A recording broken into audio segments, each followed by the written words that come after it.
강혜신의 오늘의 미국.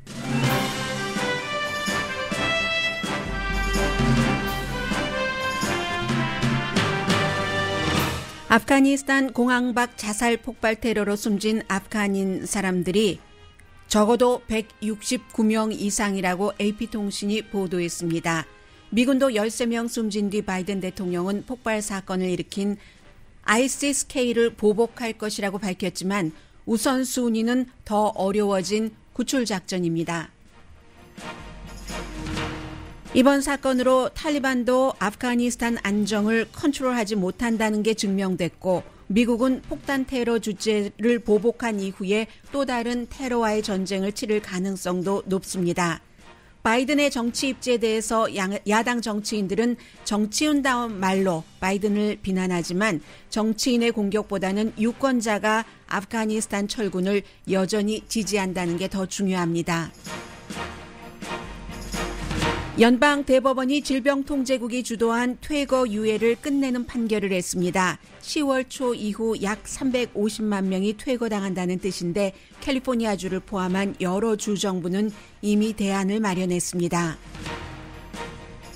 텍사스주 하원은 민주당 의원들의 워싱턴 DC로의 탈출로 연기됐었던 투표 제한 법안을 통과시켰습니다. 캘리포니아 주지사 소환 선거의 문제점은 대단한 부조리로 전국적인 관심사입니다. 게빈 뉴섬 주지사는 49%가 소환에 반대해도 소환되지만 공화당 후보는 몇 퍼센트 지지를 받던지 1위만 하면 됩니다. 현재 가능성이 높은 사람은 우파 라디오 호스트 레리 엘더로 그는 최근 걸프렌드에게 마리화나를 피운 뒤 총구를 겨눈 것으로 알려진 인물입니다. 연방교육부가 문을 닫은 ITT 테크니컬 인스티튜트 학생들이 빌린 11억 달러 규모의 융자금을 탕감한다고 밝혔습니다. 임금 불균등이 가장 적었던 곳으로 알려졌던 몬타나주 특정 지역이 가진 자와 못 가진 자의 세상이 됐다고 가디언이 보도했습니다. 집값은 대도시보다 비싸고 연수입이 5만 달러여도 아파트비를 내기가 어렵습니다. 바이러스는 여전히 높은 감염률과 입원율을 보이고 있습니다. 여러분 안녕하십니까? 오늘의 미국 강혜신입니다. 세계 어느 나라에서 살고 계시던지 지금은 이제 아프가니스탄 어제 있었던 공항 밖에서의 2번의 테러 사건이 탑 뉴스입니다. 아프가니스탄 사람은 지금 72명, 80명, 90명 이 정도가 아니라 적어도 169명이 숨졌다는 게 AP통신이 확인한 바입니다. 미군도 13명이 사망을 했고 15명이 부상을 했습니다. 그리고 사망자와 부상자는 이것보다 훨씬 많을 것으로 전문가들이 얘기를 합니다. 우선 미군 입장에서 보면은 미군은 아프가니스탄 전쟁을 20년을 치렀지만 지난 10년 넘게 특히 전투지에서 전투를 직접 벌인다던가 하는 일이 없었습니다. 지난해 2월에 미군이 사망한 케이스가 있었고 그리고 그 전에는 더 오래전에 30명의 미군과 전체적으로는 38명이 타고 있었던 그 키눅 헬기가 격추돼서 전원이 숨졌던 그 이후에 최대의 사상자를 낸 케이스입니다. 자동차 폭발, 자살 폭발 이런 것들 어제 다 알고 계시고 그 이후에도 한 400명 정도는 구조됐다고 합니다. 아프가니스탄을 빠져나오려고 하는 사람. 지금 가장 중요한 것은 몇 명이나 구조될 수 있는가 이 부분입니다. 지금까지 통계상으로 10만 5천 명이다, 12만 5천 명이다. 미군이 주도를 해서 구조를 했죠. 거기에는 미국 사람들 약 6천 명 정도가 포함이 돼 있고 어제 또 미국 사람들 400명 정도가 더 구조됐다고 하니까 미국 사람들은 아프가니스탄에 나오기를 원하는 사람 가운데서는 몇백 명 정도 아직 구조되지 않은 것으로 보입니다. 뉴욕타임즈 보도에 따르면 그리고 국제구호위원회의 계산에 따르면 20년 동안 미국이 탈리반과 전쟁을 치르는 동안 이렇게 말씀드리니까 참 아이러니하네요. 그렇게 전쟁을 치르고 지금은 탈리반과 협조를 해서 미국 사람과 아프가니스탄 사람 가운데서 아프가니스탄을 빠져나오고 싶은 사람을 미국이 구조를 하고 있습니다. 어쨌든 20년 동안 미군이 나토군도 주도하면서 탈리반과 전쟁을 치르면서 미군을 또 나토군을 도왔던 사람이 약 30만 명 되는데 지금 아프가니스탄 사람들 6만 명, 5만 명 이 정도가 탈출된 것으로 집계가 되기 때문에 뉴욕타임스 보도에 따르면 아직도 탈출하기를 원하는 사람, 이 사람들은 정말로 탈레반이 맘만 먹으면 굉장한 해를 입을 수 있는 사람들입니다. 그런 사람들이 25만 명이나 아프가니스탄에 남아있다는 얘기입니다. 이 모든 것이 어제 테러 사건을 저지른 ISIS-K, ISIS와 IS 같은 그룹입니다. 그리고 ISIS-K라는 것은 ISIS의 지부로서 아프가니스탄 또 파키스탄에 있는 탈레반과 약간 이게 아주 굉장히 복잡해서요. 파키스탄의 본부가 있는 ISIS-K는 탈레반과도 약간 통하지만 아프가니스탄 내부의 ISIS, 이슬라믹 스테이트 역시 이슬람 국가를 건설하기를 꿈꾸는 테러 그룹 탈레반보다도 어떤 부분에서는 훨씬 잔혹합니다.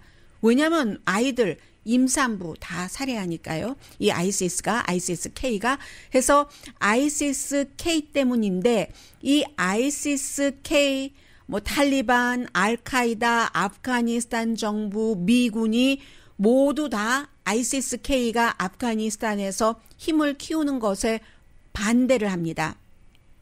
반대를 하는 여기서 탈리반이 아프가니스탄 카불을 점령하고 하니까 약간 라이벌 의식이 강하고 약간이 아니라 강하고 하니까 우리가 살아있다 하는 것을 탈리반에도 보여주고 미국에도 보여주는 자살폭탄 테러였습니다. 여기서 끝이 아니다. 또 탈리반이 다가 아니다. 실제로 탈리반도 아프가니스탄 정부군은 그렇게 맥없이 총을 놓고 손들고 나가게 했으면서도 공항 근처조차도 탈리반이 컨트롤하지 못한다는 게 증명이 됐습니다. 그만큼 아프가니스탄 내부의 테러 그룹 또 어떠한 이슬람교를 바탕으로 우리들이 원하는 국가를 세우겠다는 그룹이 많기 때문에 그런 겁니다. 바이든 대통령의 말이 굉장히 중요하죠. 어제 바이든 대통령이 백악관에서 상황실에서 나와서 이제 대국민 연설이죠. 일종의 그런 것을 할 때 보니까 굉장히 감정적으로 흔들렸다 하는 것을 분명히 알 수 있었고요.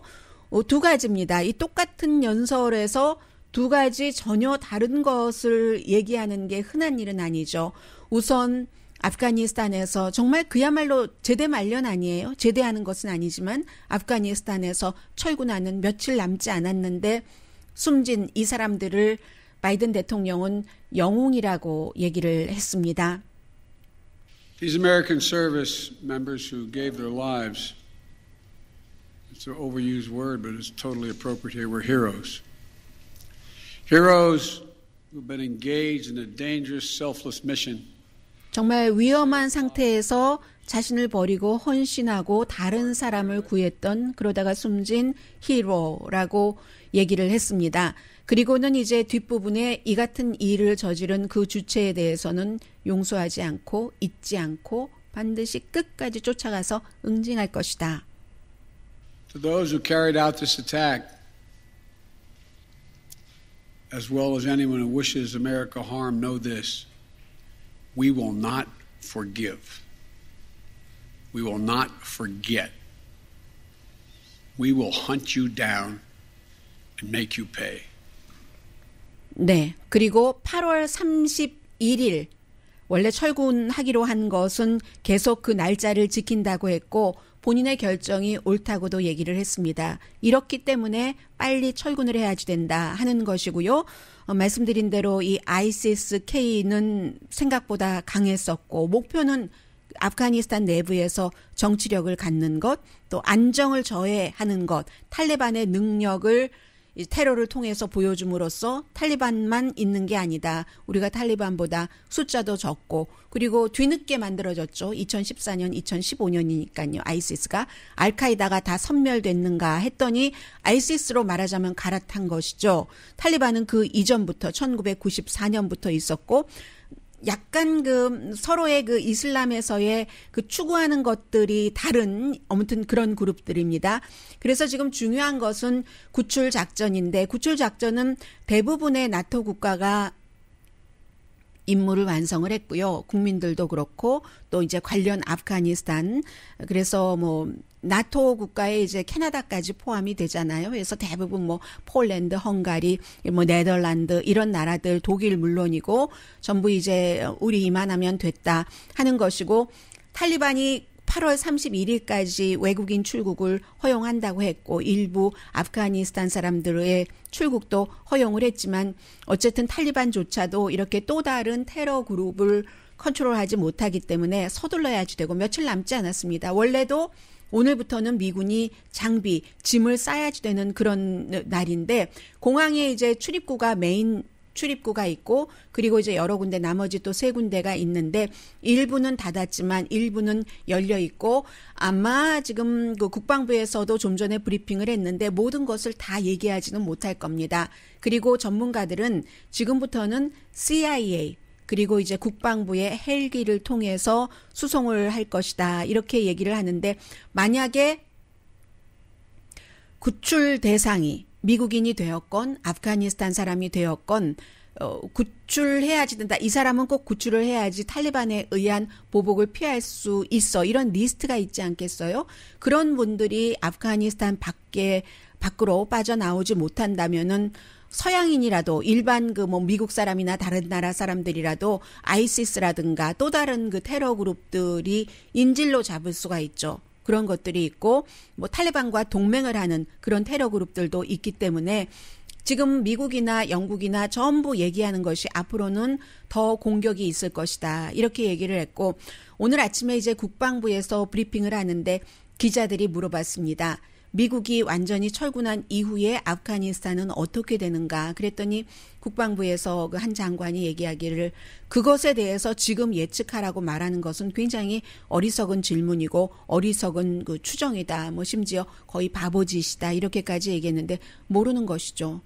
이렇게 그 얼마 철군을 남겨두지 않고 이 같은 169명이나 아프가니스탄 사람이 적어도 숨진 사건이 발생했기 때문에요. 그리고 이제 바이든의 정치력에 대해서 말씀을 드리겠습니다. 어제 굉장히 침통한 표정이었고 실제로 침통했습니다. 그러나 그리고 공격도 있었죠. 바이든이 끝까지 쫓아가서 응징할 것이다. 대가를 치를 것이다. 라고 얘기를 했을 때 뭐 레온 페나타 전 그 CIA 국장이라든가 많은 사람들이 공화당, 민주당 가릴 것 없이 본인들의 의견을 내는데 이제부터 더한 한 번의 보복이 있으면 더한 보복이 있을 것이다. 그것도 부분적으로 상당히 맞는 말일 겁니다. 끝까지 이 하나 단체 죽었나 하면 또 나오고 또 거의 죽어갔었던 것처럼 보이는 탈리반이 살아서 빠른 시간에 완전 날개 달고 춤을 추고 하기 때문에 아무도 그 부분에 대해서 알 수 없습니다.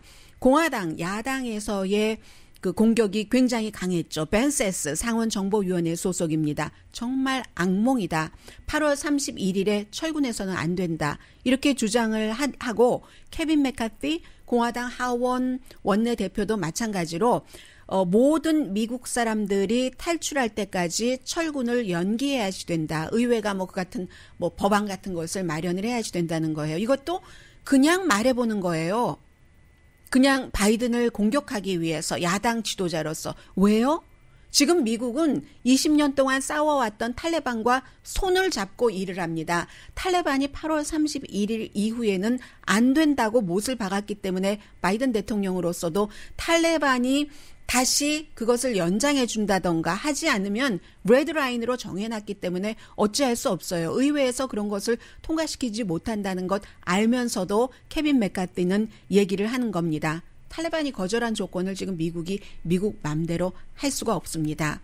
또 다른 공화당의 정치인인 그 짐 인포펜 의원은 그 무기위원회 소속이죠. 바이든이 혼자 이 같은 결정을 내려서 비극이 발생을 했다 하면서 뭐 심지어는 바이든 대통령 물러나라 하는 소리도 공화당에서 들리거든요. 그런데 이 같은 모든 소리는 소리라고 보는 전문가들이 많습니다. 가장 중요한 것은 정치인들은 그 유권자의 표를 생각하는데 유권자들은 지금도 아프가니스탄 전쟁 돈을 너무 많이 쓰고 미군 희생이 너무 많았다. 우리는 거기서 몇 번을 영국이나 소련의 예로 받고 20년을 거기에 있었지만 절대로 이길 수 없다. 그곳을 민주주의 국가로 만들기 힘들다. 그리고 왜 에너지를 거기에 쓰느냐 하는 여론이 훨씬 높습니다. 아프가니스탄에 미군을 계속 주둔시키라는 그런 여론보다.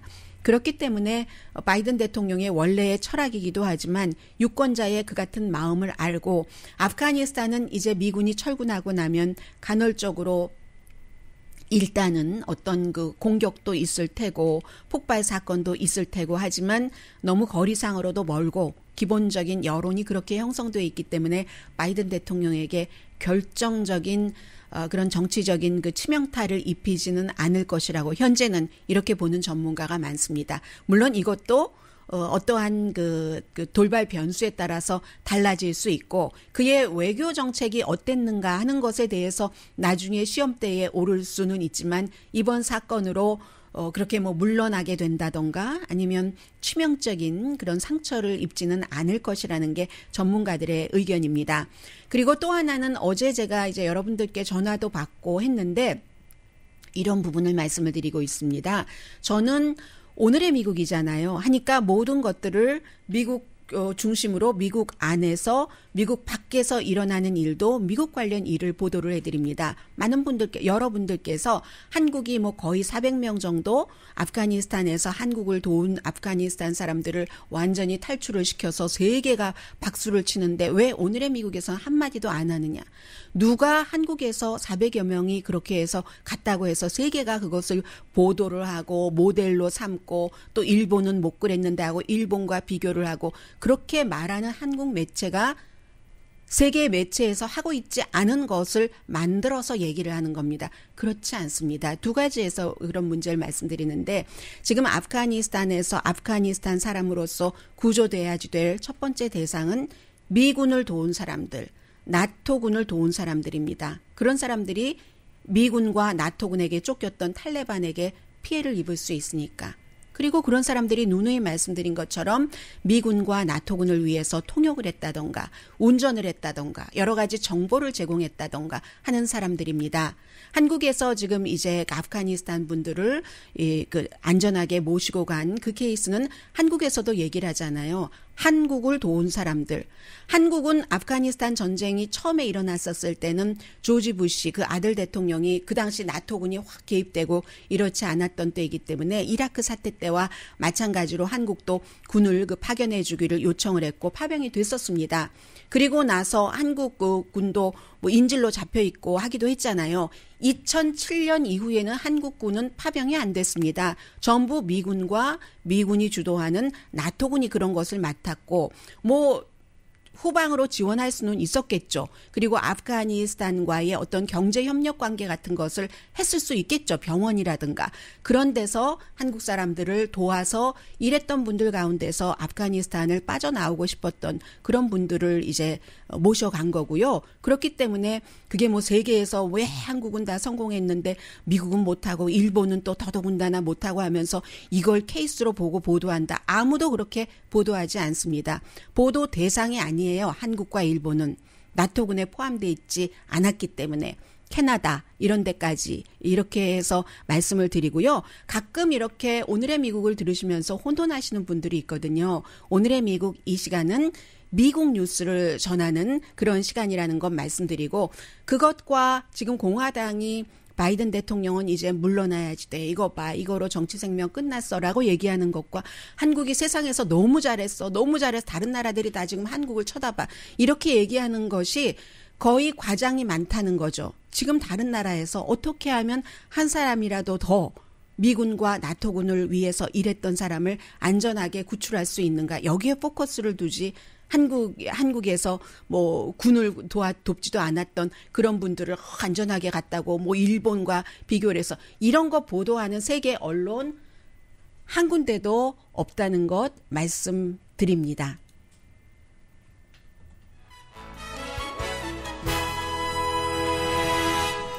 잠시 뒤에는 뭐 내용을 길게 전해드릴 필요는 없지만 이런 추세다 하는 연방 대법원의 판결과 텍사스주 주의회의 법안 통과 그리고 이제 뭐 캘리포니아주의 주지사 소환 선거에 대해서는 오늘 좀 제가 이제 누군가가 공화당에서 분명히 떠오른 사람이 있기 때문에 그전에는 이 사람도 올랐다, 이 사람도 올랐다. 지금은 이제 고정이 된 상태거든요. 그래서 오늘 이코노미스트도 이 내용을 보도를 했고 뉴욕타임즈의 컬럼리스트 폴 쿨그만 교수도 지적을 했습니다. 여러분들께 이 내용 잠시 뒤에 전해드립니다.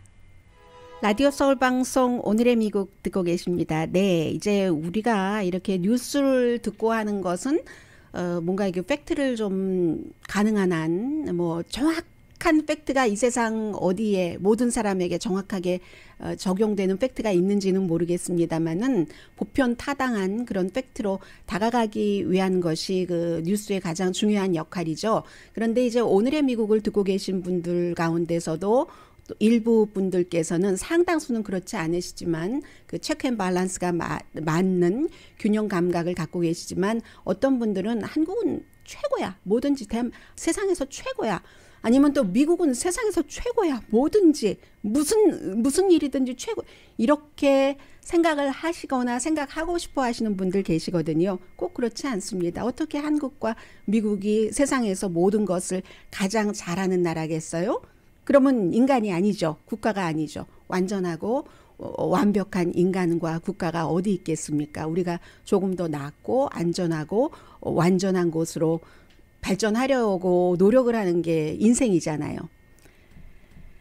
연방 대법원이 바이든 대통령이 원했었던 것을 막았습니다. 그러면 최근에 얼마 전에 며칠 전에 난민에 대해서 판결한 거 그것은 이제 효력은 별로 없다고 어제 말씀드렸어요. 그리고 이번에는 원래 지난번에 이 내용은 연방 대법원에서 구태여 그렇게 하고 싶다는 것이 코로나 바이러스 사태로 인해서 일자리도 잃고 해서 돈도 부족하고 하니까 아파트비를 못 내서 집을 쫓겨날 수 있는 그런 사람들에 대해서 쫓겨나는 것을 좀 연장해주는 그 퇴거 유예 이것을 이제 연장한다는 것을 지금 질병통제국이 맡아서 한 번 했었고 7월 말에 끝나기로 한 것을 다시 10월까지로 연장을 했죠. 왜 질병통제국이 했냐면 코로나 바이러스에 관한 것이기 때문에 이러한 때에 집을 잃는 사람들이 많으면은 공공보건에 안 좋다 해서 한 것이고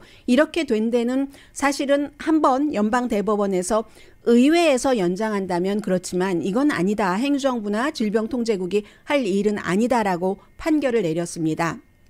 그래서 특히 이제 그 당시에 판결문을 쓴 사람이 브렛 캐버나우 트럼프 전 대통령이 임명한 그 선서는 달리했지만 어쨌든 그 지명을 한 브렛 캐버나우가 의회에서 해야지 된다 했는데 그러니까 바이든 대통령도 처음에는 의회가 이것을 만들어 달라 했고 의회에서는 의회 민주당에서 이게 공화당에서 해주지 않는 것이기 때문에 할 자신도 없고 할 수도 없으니까 대통령이 어떻게 좀 해봐라 해서 다시 질병통제국으로 넘어가게 된 겁니다.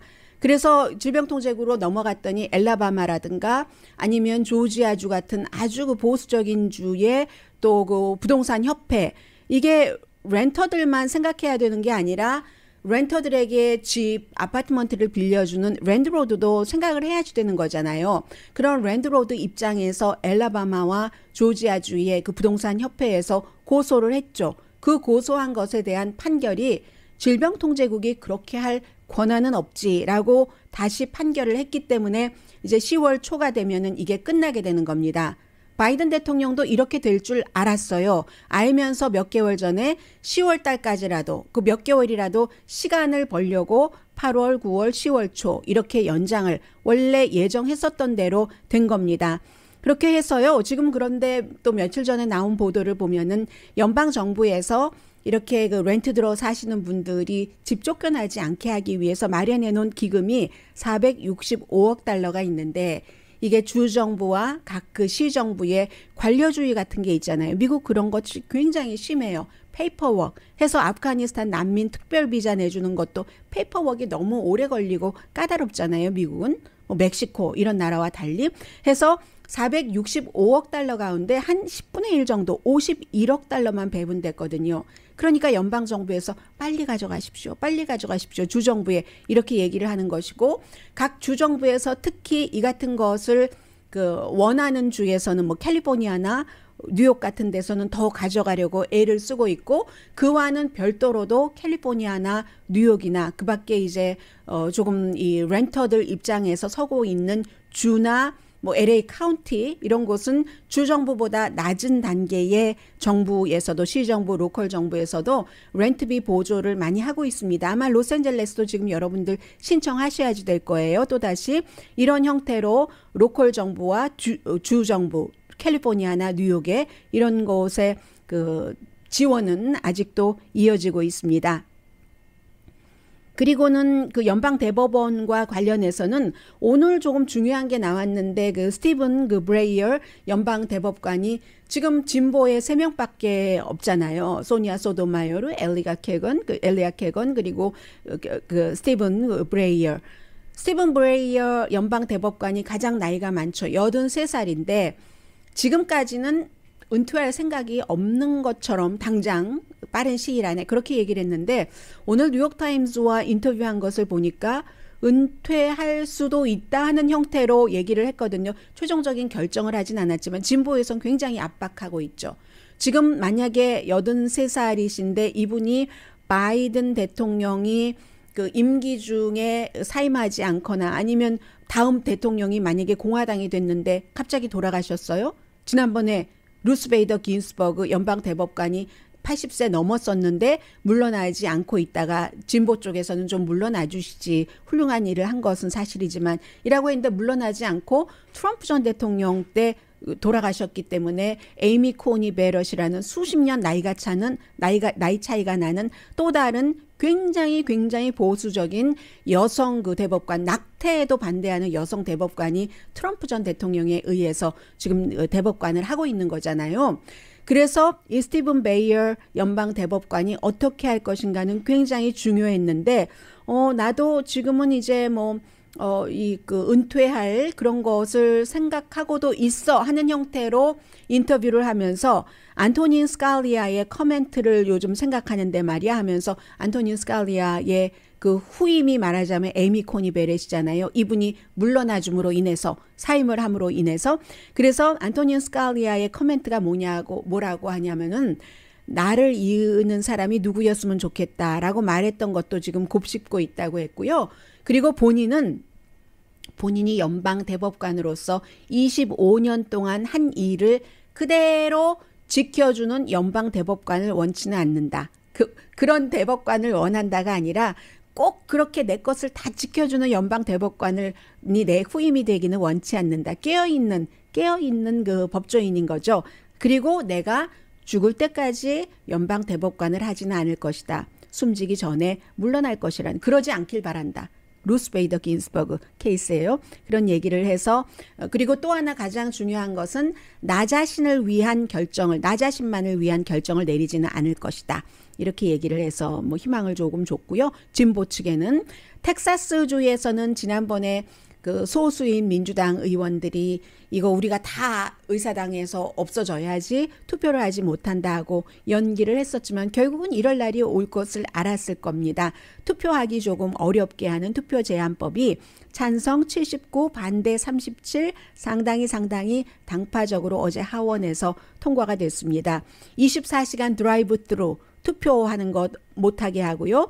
부재자 투표용지 보내는 것 금지하고 새로운 신원증명, 우편 투표 신청할 때 이런 것 등등 좀 투표하기를 까다롭게 한 것이고 상원으로 보내는데 상원은 이미 비슷한 법안을 통과시켰기 때문에 당연히 상원에서 통과될 것으로 예상이 됩니다. 그리고 이제 금방이에요. 오늘이 8월 27일이기 때문에 9월 14일 이미 여러분들 투표용지를 받으셨을 겁니다. 캘리포니아주 부재자 투표용지 보내니까요. 게빈 뉴섬 주지사의 소환 선거인데 이 소환 선거에 대해서는 그 뉴욕 타임즈의 그 폴 크루그먼 컬럼니스트는 공화당에서 지금 제일 이분이 될 것 같아요. 만약에 소환이 된다면 레리 엘더라는 내년에 선거 때까지 남은 임기를 채우는 건데 공화당이 주도를 해서 이 게빈 뉴섬 주지사가 코로나 바이러스 사태에 참 대응을 잘못했다 하는 이렇게 시작이 된 소환 선거잖아요. 그런데 이 레리 엘더를 가리켜서 이 폴 크루그만 교수는 뉴욕타임스 컬럼니스트는 제정신이 아닌 트럼프 전 대통령 지지자라고 표현을 합니다. 그리고 또 하나 캘리포니아주에 굉장히 아주 부조리한 것인데 이 주지사는요. 게빈 뉴섬은 49%가 그의 소환을 지지하지 않아도 50%가 지지를 하면은 소환되는 겁니다. 그런데 그에 비해서 그럼 그 다음에 누가 될 것인가 하는 공화당 가운데서 공화당은 몇 퍼센트, 10% 받아도 오케이, 20% 받아도 오케이.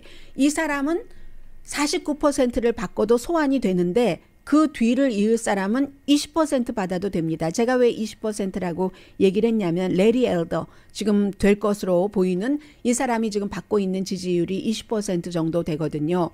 왜 이 레리 엘더를 이 폴 크루그만 교수가 제정신이 아닌 트럼프 지지자라고 얘기를 했는가? 그것은 이제 이코노미스트가 설명을 해주고 있는데 게빈 뉴섬 같은 경우는 정말 헐리우드 스타일, 캘리포니아 스타일이에요. 53살밖에 되지 않았는데 정말 그 치아의 고름 이런 것을 보면 헐리우드 영화 배우 같고 그리고 게리 그 가문에서 도와줘서 비즈니스를 했고 샌프란시스코에서 최연소 시장으로 됐고 주지사까지 올라왔는데 그런데 이제 주지사로서는 진보 이슈를 많이 했죠. 사형제 일단 멈춤하고 뭐 가난한 사람 뭐 세금에 있어서 도와준다던가 그런 것을 쭉 해왔는데 6천만 달러 소환당하지 않으려고 캠페인했는데 만약에 소환당하게 되면은 굴욕적인 그런 패배가 되는데 이코노미스트는 그를 누르고 만약에 이긴다면 이제 공화당이니까요. 이 레리 엘더라는 사람이 어떤 사람이냐?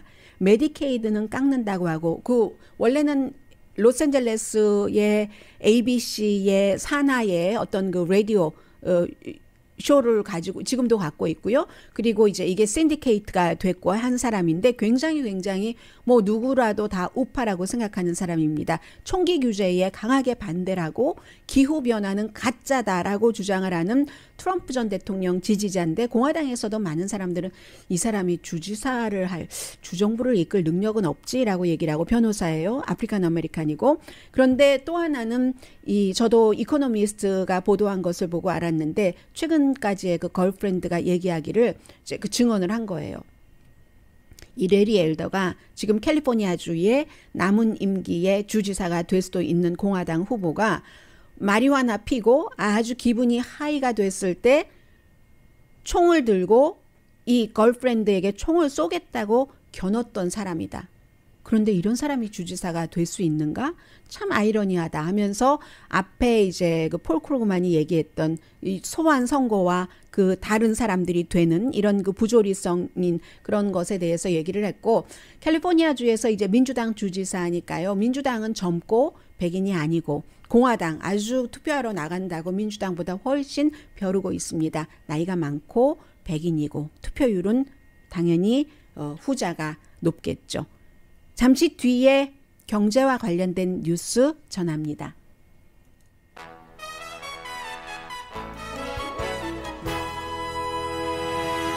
라디오 서울 방송 오늘의 미국 듣고 계십니다. 어제 얼마나 그 아프가니스탄 카불 공항 밖에서의 두 번의 폭발 사건이 비상사태였으면 이스라엘 총리와의 미팅이 잡혀 있었거든요. 그 미팅을 미루고 상황실로 들어간 겁니다. 그래서 지금 바이든 대통령이 이스라엘 그 총리와 회담을 하고 있습니다.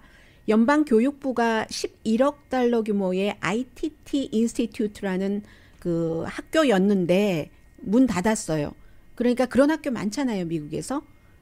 학생들 모아서 돈만 벌고 뭐 이렇게 하다가 조사받고 문 닫고 하는 그 학교에서 융자금을 받아서 본인들은 융자금 받아서 돈 엄청 버는 거예요.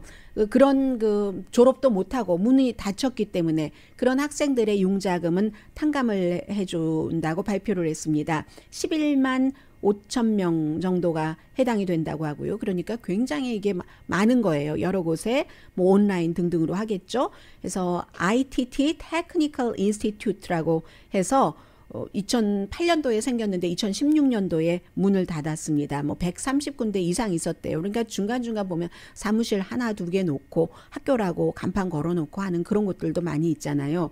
교육부가 더 이상 운영 인가를 허가하지 않았기 때문에 닫았다. 그러니까 이 학생들은 졸업장도 못 받고 그 학교에서 공부했다고 어디 취직되는 것도 아니고 하니까 융자금을 돌려준다는 얘기죠. 그런데 이것은 꼭 이 학교 때문만 제가 전해드린 게 아니라 지금 행정부의 흐름이 이렇게 가고 있다. 학생들의 학자금 융자에 대해서 뭐 탕감해 주는 것을 많이 하고 있어요. 올 들어서 1월 이후에 교육부에서 모두 960억 달러 학생 융자금을 탕감을 해줘서 56만 3천 명이 이제 혜택을 받았는데 그 가운데서 8월 달에는 58억 달러를 이제 장애인이면서 그 학생 융자를 받았는데 굉장히 그 심각한 장애를 겪는 그런 사람들 32만 3천 명에 대해서도 융자금을 탕감을 해줬습니다. 이제 이것은 이제 행정부의 어떠한 그 교육 그 자금에 대한 입장이다 하는 뜻에서 말씀을 드렸고요.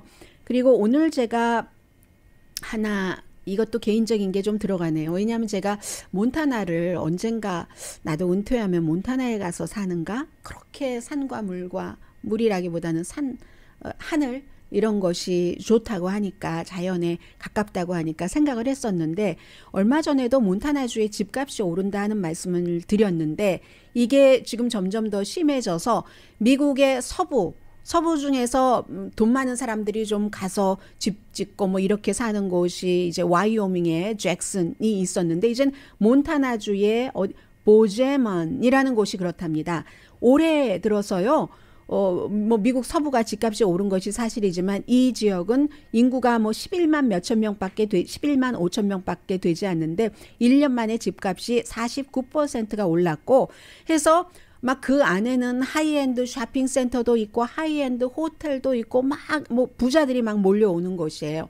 그런데 불과 얼만큼만 떨어져서 가면은 사람들이 뭐 아이호프가 거기도 있는가 봐요. 몬타나도 팬케이크 하우스, 인터내셔널 팬케이크 하우스에서 풀타임으로 일을 하고 또 오버타임도 해서 1년에 연봉이 5만 달러 넘는데도요. 2베드룸 아파트먼트에 살기가 힘들대요. 그래서 이제 뭐 트레일러 같은 데서 산다 이런 내용까지 전해지고 있거든요. 지난 몇 년 동안 뭐 여행객들이 몰려오고 하더니 점점 아예 이제 뭐 세컨홈 같은 것을 사람들이 이곳에서 사기 때문에 올드한 레코드 스토어라든가 이런 데가 점점 이제 팔려고 내놓고 돈 많은 사람들이 몰려와서 중요한 것은 서부 지역에서 빈부의 어떤 임금의 격차가 가장 적었던 곳이 몬타나인데 이제는 have or have not 가진 자와 못 가진 자의 구분이 아주 그 대단했던 그런 곳이 된다 해서 이 지역에서는요 1년에 7만 달러를 못 벌면 저소득층에 속한답니다. 서부도 변하는 거예요. 이런 이제 변해가는 추세 그런 점에서 렌털 프로퍼티 값도 뭐 40% 정도가 증가했다고 하고 이것은 코로나 바이러스 이전에도 조금 오르기는 했거든요. 그래서 변하는 것이죠. 변하는 미국의 모습 전해드렸고요. 잠시 뒤에 바이러스와 그 밖의 뉴스 전합니다.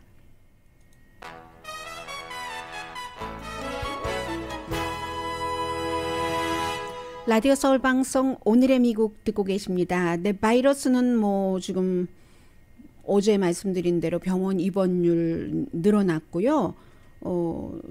통계 잡기 힘든 것도 있어요. 왜 지난번에 사우스 다코타에서 바이커들이 모여서 뭐 수십만 명들이 모여서 뭐 대회를 하고 사우스 다코타의 주지사는 지난해에도 그랬고 올해도 그랬고 인생이라는 것 자체가 위험이 따르는 거야. 우리 바이커들은 그런 위험에 더 강하지 하면서 오라고 했었잖아요. 그래서 이것도 통계 잡기가 힘든데 여러 주에서 바로 그 바이커 이벤트에 참여했었던 사람들이 지금 변이 바이러스에 걸렸다는 뭐 그런 내용이 있고요. 그리고 이제 미국 역사적으로 중요한 것이 있다면 7명의 의사당 경관이 트럼프 전 대통령과 극단주의 그룹을 고소했습니다. 프라우드 보이즈라든가 아니면 뭐 오트 키퍼스 같은 그룹이 되겠죠. 이 7명 가운데서 5명이 흑인인데 이들이 의사당에 당시에 그 폭도로 올 때 백인 우월주의 그 시각을 가지고 또 그를 바탕으로 한 음모론에 따른 가짜 주장을 하면서 이렇게 몰려와서 뭐 그랬다 뭐 이런 그 소송이에요. 민사 소송이고요.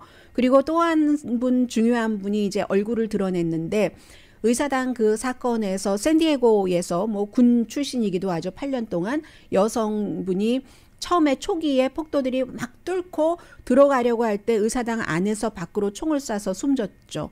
그 총을 쏜 의사당 경관이 이제 인터뷰를 하기 시작합니다. 28년 경력이에요. 이분도 역시 아프리칸 아메리칸이고 마이클 그 바르드라는 그런 분인데 뭐라고 얘기하냐면 그 전에 트럼프 전 대통령이 이분이 이제 총을 쏴서 의사당에 진입하려던 그 여성분이 숨졌잖아요. 그로 인해서 의사당 경관으로서 어떤 견책을 받았다던가 법적으로 문제가 있다던가 그런 건 아닙니다. 왜냐하면 의무를 했기 때문에. 그런데 트럼프 전 대통령이 아마도 나의 시각으로는 그 의사당 경관이 살인자야 뭐 이렇게 얘기를 했죠. 그랬더니 이분이 뭐라고 얘기하냐면 나의 그날 당시에 의사당 그 경관으로서의 임무는 업무 자체는 안에 있던 막 도망치고 그러던 사람들이 의사당의 그 의원들도 되고 그리고 스태프들도 그들의 생명을 지키는 게 나의 그 목표고 임무였었다라고 얘기를 하면서 만약에 그 의사당 안에 당일에 트럼프 전 대통령이 있었다면 또 트럼프 전 대통령의 가족이 있었다면 역시 나는 지금 똑같은 그 상황이 와도 그 발포를 했었을 것이다. 뭐 이런 얘기를 하거든요. 그러니까 의사당 사건 속에서도 계속 지금 뭐 피해자와 가해자 지키는 사람 이런 모든 사람들 사이에 전부 인종 같은 것들이 지금 섞여 있습니다. 주말에는 아마 여러분들께서 새로운 그 폭발 사건에 대한 아프가니스탄에서의 경고가 많이 나오고 있거든요. 좀 전에 텔레비전 보니까 존 볼튼 전 국가안보보좌관도 나와서 그 같은 가능성을 얘기를 할 텐데 좀 팽팽한 주말이 될 수도 있겠다 생각이 되고요. 그리고 저는 이 볼펜 제가 좋아하거든요. 색깔과 굵기와. 그런데 잃어버렸는 줄 알았어요. 그리고 다시 사야지 라고 생각했는데 찾아서 이 하나가 얼마나 저를 오늘 기쁘게 하던지요. 당신이었습니다.